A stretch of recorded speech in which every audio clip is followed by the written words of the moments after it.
Welcome back, everybody, to a very special bonus edition of the DCL Duo podcast. It is Itinerary Release Day, Sam, for late 2024. This one caught us off guard, didn't it? Totally. This is one we did not have any heads up from any of our various sources about the itinerary release. And so we did not know it was coming. As many of you know, I was just in Cancun for the weekend and got back late last night. Brian was in Bucharest, Romania for a conference over the weekend, and he just got back on Sunday. So it definitely caught us a little off guard. But we decided to throw together an impromptu show, and we are going to talk about the itinerary release. And I think more importantly, we're going to talk about speculations on the treasure, because I've done some sort of deep dive, and Brian and I have done a lot of talking in the last hour or so about the dates and possibilities as to when the treasure could be coming out. Yeah, but Sam, as I like to say on the last one of these we did, we got to eat our vegetables first. So before we get to the dessert, got to eat our Fair. vegetables. Everyone loves my my menu puns, I think. So I think you're right. We have somebody who's watching us who said, "Hi peeps." I can't see who it just says Facebook user, but I wanted to say, "Hey peeps." I'm not sure who it is that's saying hi, because you haven't allowed Facebook to tell us who you are right now. yes, If you're watching us live on Facebook. So yes, I am going to throw up the itineraries here on the screen. Let me just see if I can get the right window going. There it is. And yeah, so Sam, let's talk about the vegetables out of this release first. So The Wish is continuing to do 3 and 4 night Bahamian sailings. That's Yay. right. Yay. Yay. Yay. So there you have it. We'll end the show there. But yeah, so I feel like we should also talk about the Wonder. It's not vegetables. Oh, hey Tracy. Tracy's watching us from New Orleans.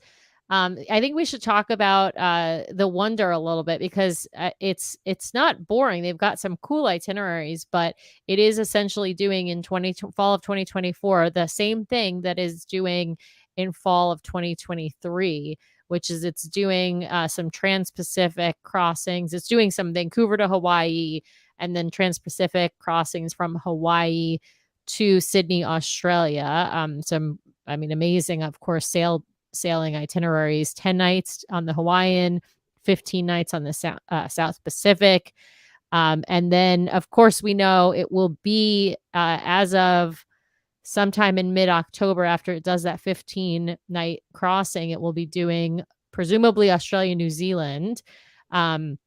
And so the New Zealand and Australia itineraries specifically have not yet been released, but we imagine it will be doing similar to what it's doing this fall.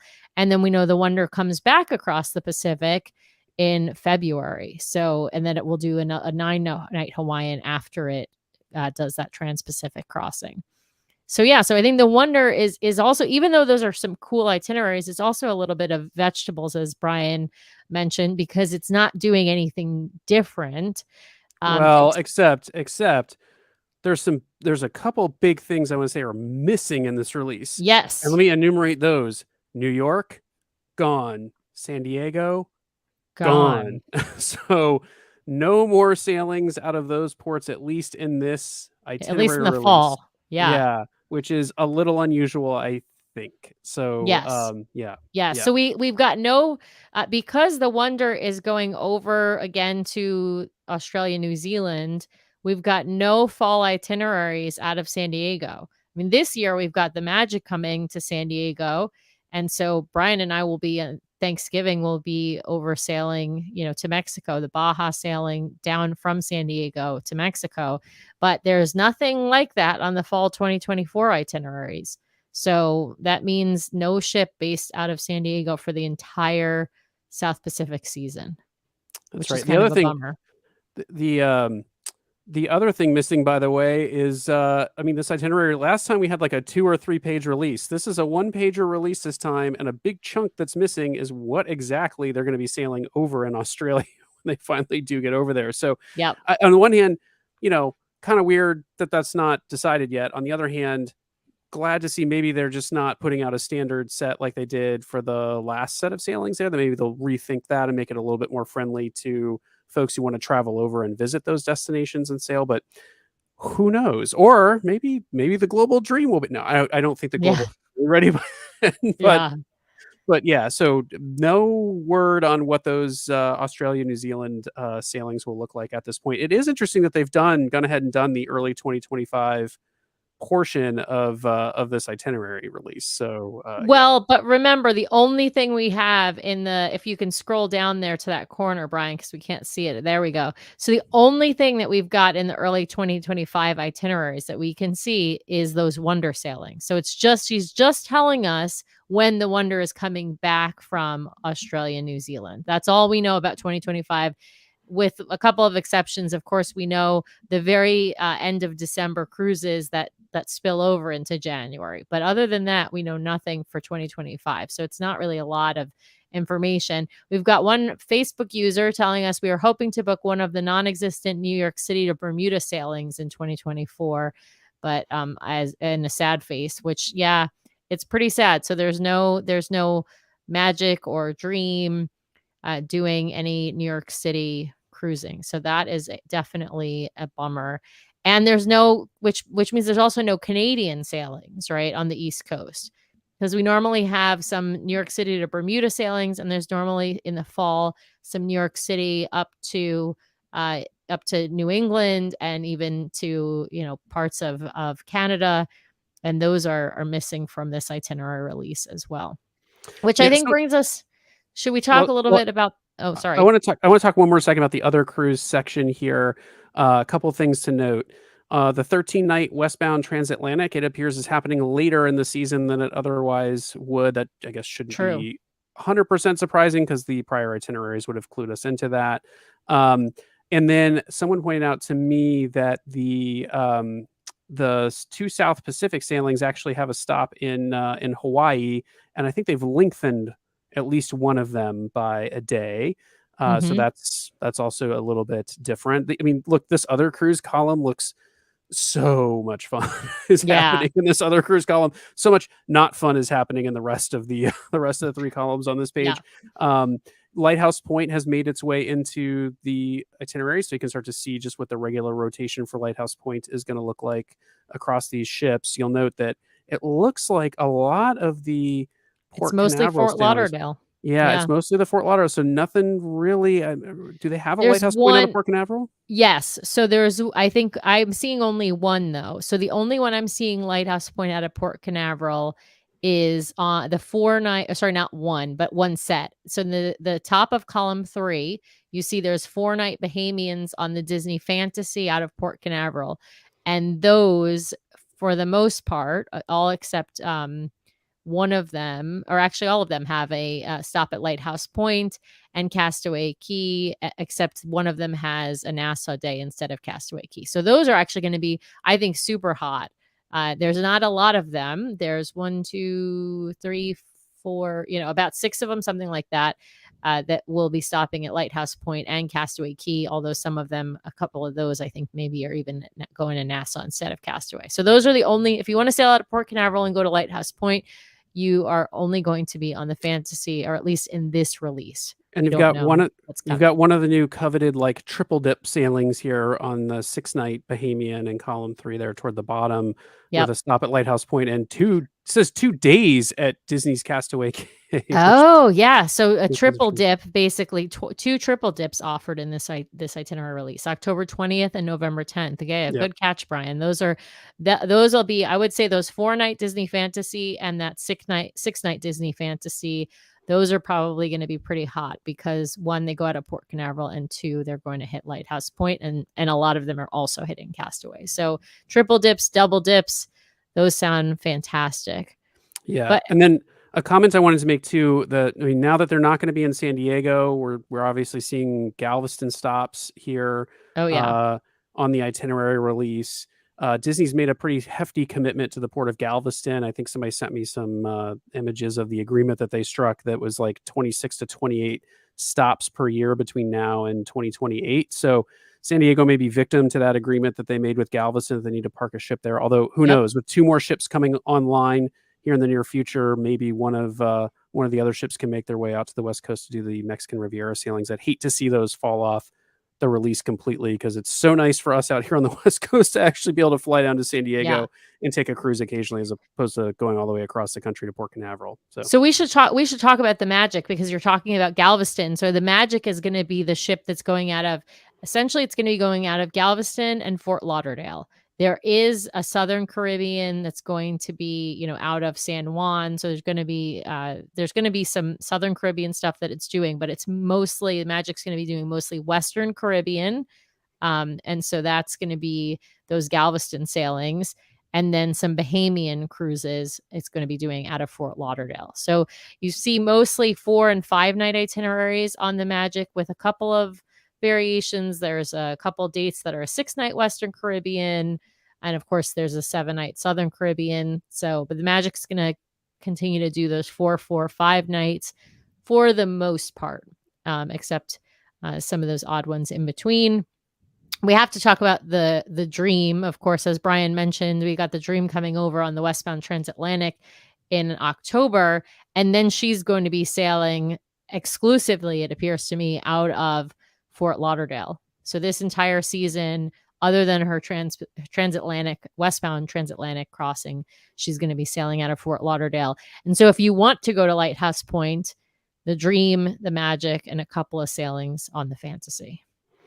yeah, and then in terms of what looks really interesting on here, that 7-night Southern Caribbean is nice to see in November. That's an interesting option. I don't recall them doing those Southern Caribbean cruises outside of the summer before, so Yeah, that's really cool. And then they've got the 3-night Bahamian repositioning cruise, which is going to take the Magic from Fort Lauderdale to San Juan right. to set her up for that 7-night Southern Caribbean. So that's a fun little itinerary to actually couple together. Maybe go to Fort Lauderdale, Yeah, sail to San Juan, then sail from San Juan onward. And that's kind of a fun itinerary to have. So yeah.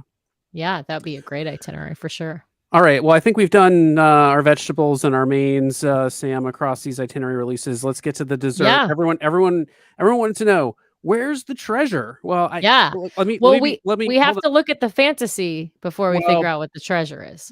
oh yeah, but I just wanted to call out. I'm not surprised not to see the treasure on this release because Yep, I think speculation has been it would always be a separate release like they did for the Wish. So yep, personally think that's kind of a mistake of a way to do it because you're going to get a lot of people who book these cruises, and if our speculation is right on when the treasure might sail based on some of the tea leaves we're reading in this release, you might see a bunch of people cancel those cruises and move over to the treasure. But who knows? Sam, talk about the Fantasy for a second, and then yep. help us set up what that means for the treasure.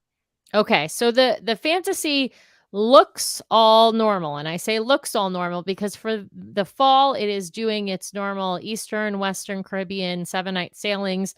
They leave and return on Saturdays. So this is the clue that gives us to when is the treasure coming online, because of course the speculation is the treasure will take over 7-night sailings.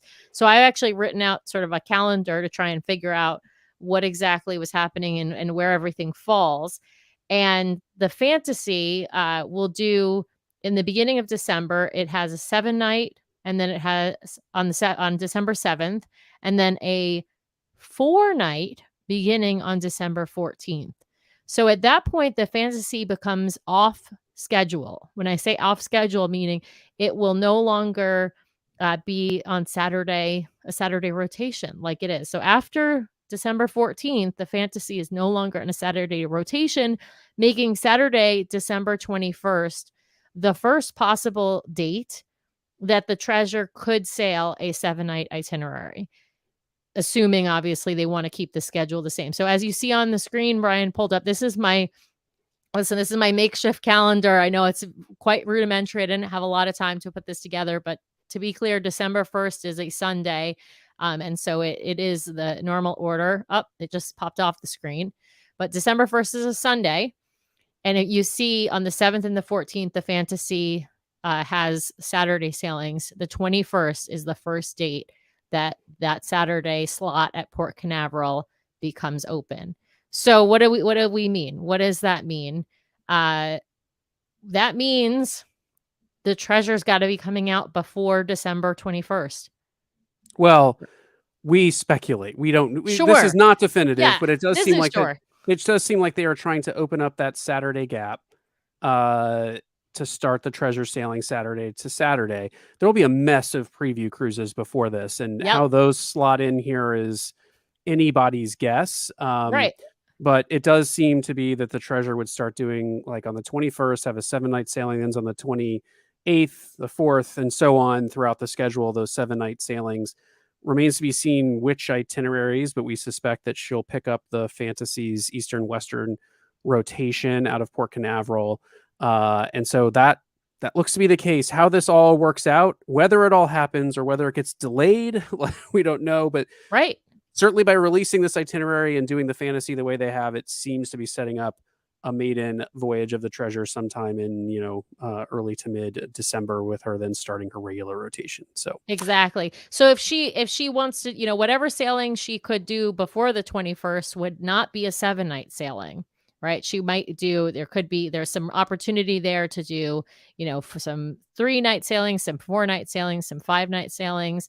There's a lot of opportunities that week of December 8th in particular, because you've got December 8th is open, December 10th, December 11th, December 12th. Those are all open. And then the following week, you've got December 15th, 17th, and 19th open, right? So we can see some preview cruises in that time frame, or we could see a maiden voyage shorter than a 7-night, perhaps a 6-night starting on the 15th. You never know.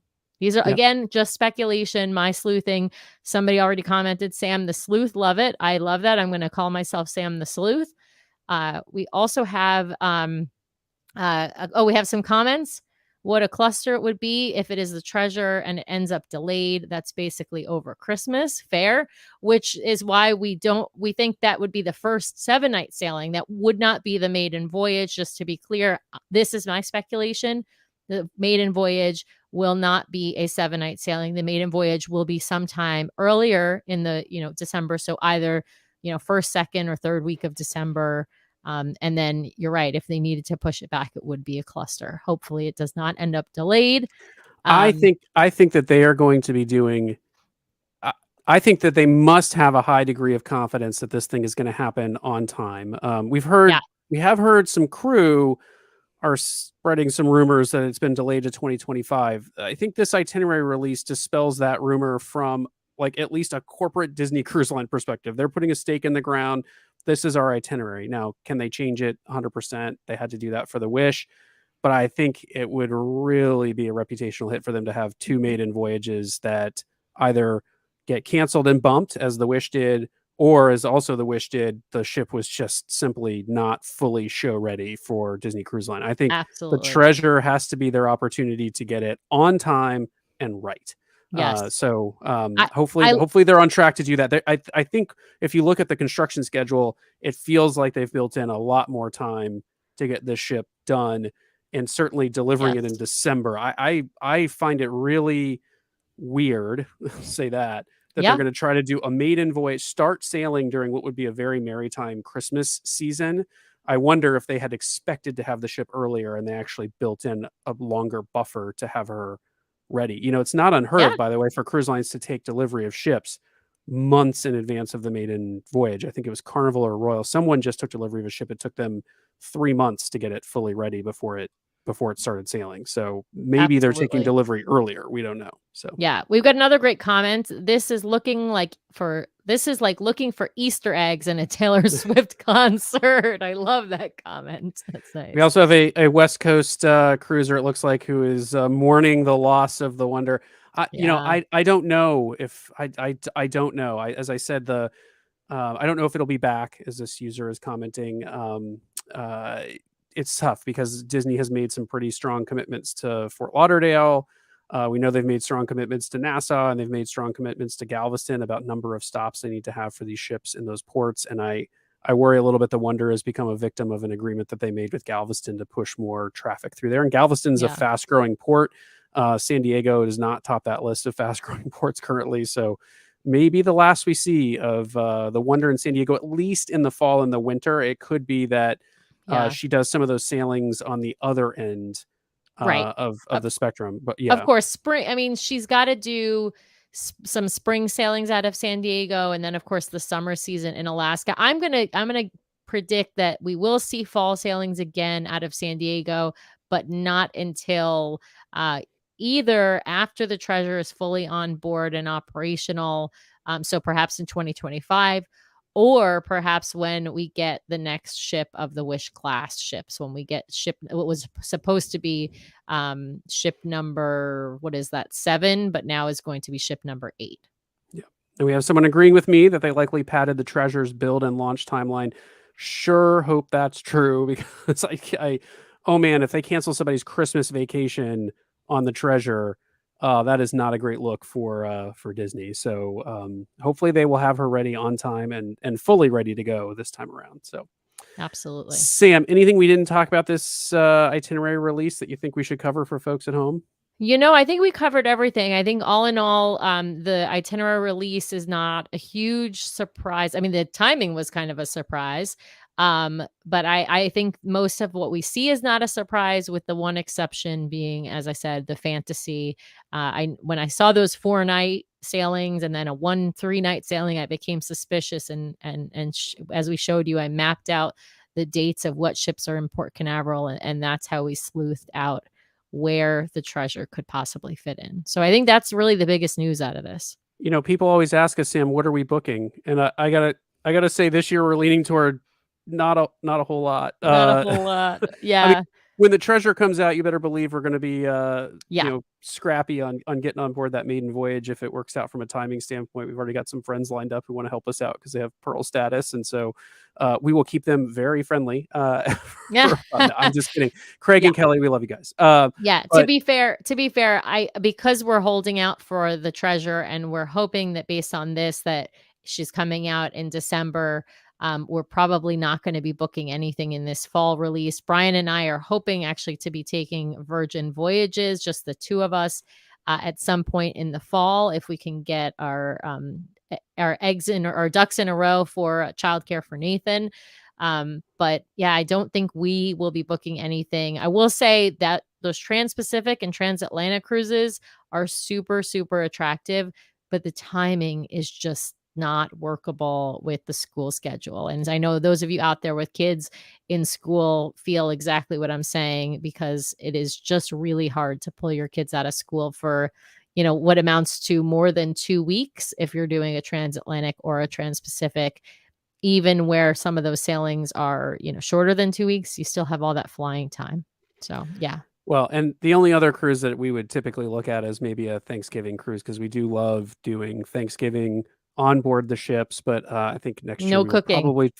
probably next year we'll spend time with some family unless something changes. But yeah, so nothing for us on this itinerary release itself. But that little hole that's being left, that Sam has sleuthed out, indicates we might be cruising in December on the Treasure, and then making our way over to Alani for our Christmas week vacation. So we'll see. We shall see. So Yep. with that, I'll just say thank you everyone out there for listening and watching this week. For folks listening to the podcast version of this, we did a live show, so that's why you're getting some audio with lots of ums and ahs this time around. But so thank you out there for listening. If you have any questions, you can always reach out to us. We love getting listener feedback and mails, and gotten quite a few today about the itinerary release. So hit us up at dclduo@gmail.com or head over to dclduo.com. You can find all the ways you want to connect with us. So with that, we'll say thanks for watching, and let us know what you're booking. We can't wait to hear, and good luck out there. Oh, we forgot to cover the most important point, which is, when can people book this stuff? When can people book starting next week?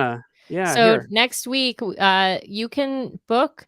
If you are Pearl status, you can book on Monday. If you're Platinum, you can book on Tuesday. If you are Golden Oak, you can book on Tuesday with the Platinums. And then if you're Gold status, Wednesday, Silver, Thursday, DVC and Adventure Insiders, meaning you've been on an ABD, you can book on Thursday. The general public will not be able to book until the following Monday, June 26th. Almost 2 weeks. That is a long time to wait and see what happens on these cruises. So yeah, it's also why these itineraries caught us off guard, because normally Disney would release these things, I feel like, on like a Wednesday, maybe? Usually Wednesday. Yeah. Tuesday's a little unusual. So it gives people an extra day. Maybe they're doing that though, because Pearl status now is online. So this is, I think this is the first itinerary release where Pearl status is completely online now. So Pearl status gets Monday booking, whereas in previous releases, Platinum status got Monday booking. So you have actually a little bit more time. If you are not Pearl status, you got a little bit more time to think about it. We are not Pearl status yet, we always say. But yeah, so you've got time to think about what you want to book. And again, booking begins next week. If you are looking for a travel agent, feel free to reach out to My Path Unwinding Travel and tell them, I should say, that you were sent by the DCL duo. We really appreciate if you do. They are fantastic, and they have great agents who can help you with booking your Disney Cruise Line vacation or other vacation. All right. With that, we will say thanks for listening. Thanks for watching out there. We really appreciate it, and we'll see you next time. See you real soon.